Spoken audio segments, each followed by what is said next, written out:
Tonight, we're venturing into what was once called the most haunted house in England. This isn't just a ghost story. It's a saga of paranormal activity that held a nation captive, documented not by storytellers, but by hard-nosed journalists and investigators. This is the chilling, true story of Borley Rectory. Our story begins in 1863 in the quiet village of Borley, Essex. A grand Victorian rectory was built for Reverend Henry Dawson Ellis Bull and his large family. It was a sprawling Gothic-style mansion, isolated and imposing. From the very moment the Bull family moved in, the house made it clear they weren't alone. It started small. Footsteps would echo down empty corridors.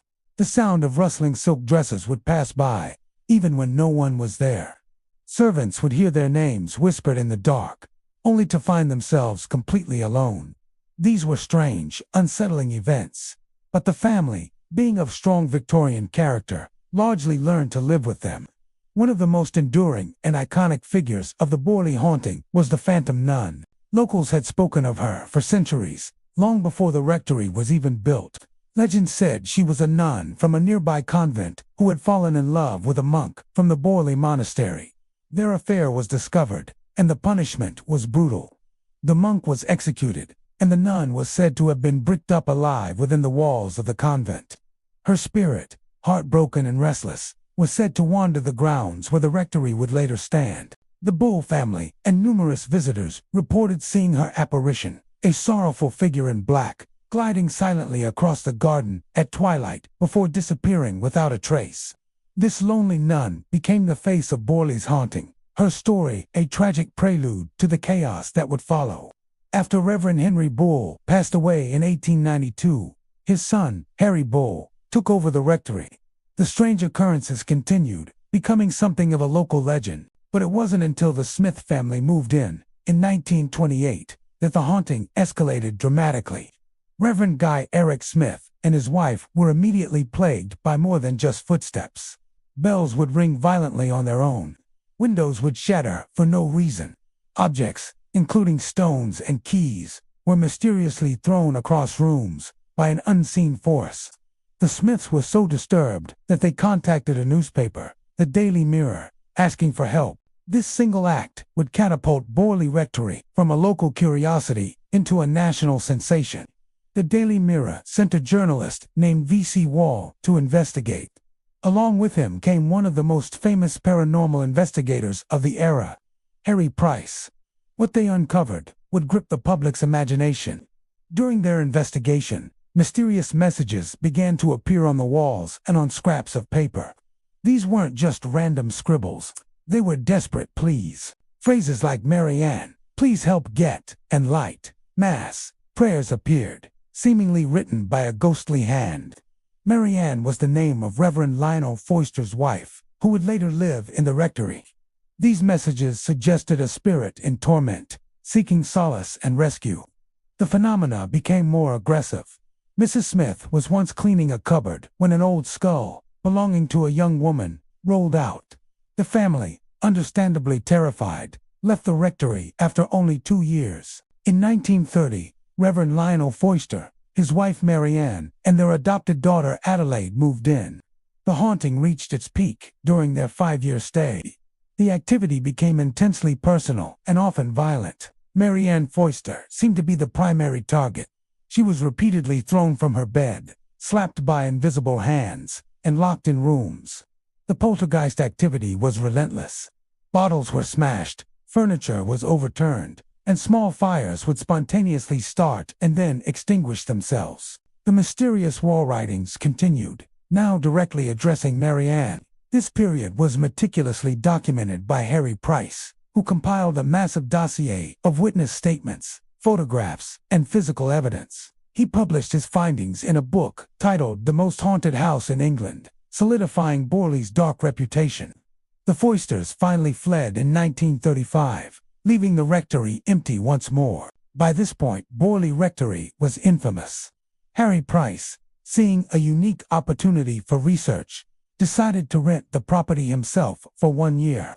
Starting in 1937, he assembled a team of 48 official observers, a mix of scientists, doctors, and engineers, to live in the house in shifts and record everything that happened. They were instructed to be skeptical and methodical. They held seances, set up trigger objects, and used the latest technology of the time to try and capture definitive proof. During one seance, a spirit claiming to be a French nun named Marie Lair came through. She told a story remarkably similar to the old legend. She had left her convent to marry a member of the wealthy Waldegrave family, who lived on the site in the 17th century. However, she was murdered by strangulation and her body buried in the cellar of the old manor.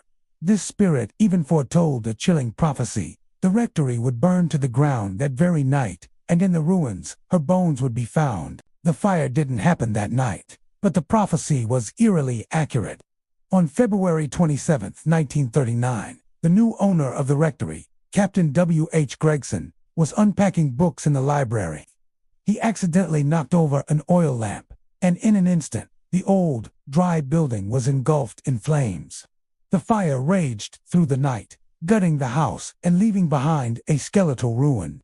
Just as the spirit had predicted, Borley Rectory was destroyed. The British press covered the fire extensively, treating it as the dramatic final act in a long-running paranormal play. But the story was far from over. In the aftermath of the fire, Harry Price returned to the ruins to excavate, determined to see if the spirit's final claim was true. And in the rubble of the cellar, his team made a chilling discovery. They unearthed fragments of a human jawbone and parts of a skull, which forensic analysis confirmed belonged to a young woman. For many, this was the ultimate validation. The bones of the murdered nun, prophesied to be found in the ashes, had been uncovered. It seemed to be the final, irrefutable piece of the puzzle, cementing the Borley Rectory, haunting as one of the most credible and well-documented paranormal cases in history. Even after the fire and the discovery of the bones, the strange phenomena didn't entirely cease. Visitors to the ruins reported seeing strange lights, hearing phantom footsteps on the gravel, and even catching a glimpse of the lonely nun, still wandering her tragic path. The story of Borley Rectory refused to die. Unlike many ghost stories that fade into folklore, Borley's legacy was preserved in thousands of pages of newspaper articles, sworn witness statements, and Harry Price's detailed investigative reports. For decades, it was a subject of serious debate, not dismissed as simple fantasy. The ruins of Borley Rectory were finally demolished in 1944. Today, nothing remains of the house that once terrified a nation, but the story lives on. A powerful testament to a place where the veil between our world and the next seemed impossibly thin. Was it a combination of natural phenomena, suggestion, and outright hoaxes? Or was Borley Rectory truly a place of profound spiritual turmoil, a home to lost souls crying out from beyond the grave? The evidence is compelling. The witness accounts are numerous, and the mystery endures. The most haunted house in England may be gone, but its ghosts remain very much alive in the annals of paranormal history. What do you think? Was Borley Rectory truly haunted, or was it a case of mass hysteria fueled by the media? Let me know your thoughts in the comments below. Thanks for joining me on this journey into the dark history of Borley Rectory. If you enjoyed this video, don't forget to like, subscribe, and hit that notification bell for more explorations into the unexplained. See you next time.